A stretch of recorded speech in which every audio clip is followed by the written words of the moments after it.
नायब वज़ीर-ए-आज़म और वज़ीर ख़ारजा इसहाक़ डार बांग्लादेश के 2 रोज़ा सरकारी दौरे पर रवाना हो गए।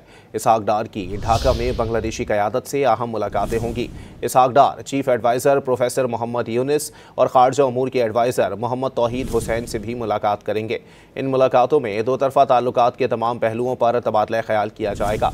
तर्जुमान दफ्तर ख़ारजा के मुताबिक ये दौरा पाकिस्तान और बांग्लादेश ताल्लुकात में एक अहम संग मील है, क्योंकि पाकिस्तानी वज़ीर ख़ारजा तकरीबन 13 साल के वक्फे के बाद बांग्लादेश का दौरा कर रहे हैं।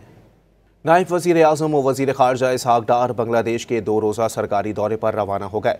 इसहाक़ डार की ढाका में बांग्लादेशी क़यादत से अहम मुलाकातें होंगी।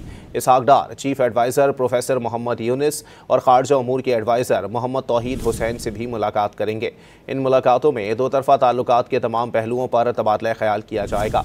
तर्जुमान दफ्तर ख़ारजा के मुताबिक ये दौरा पाकिस्तान और बांग्लादेश ताल्लुकात में एक अहम संग मील है, क्योंकि पाकिस्तानी वज़ीर ख़ारजा तकरीबन 13 साल के वक्फे के बाद बांग्लादेश का दौरा कर रहे हैं।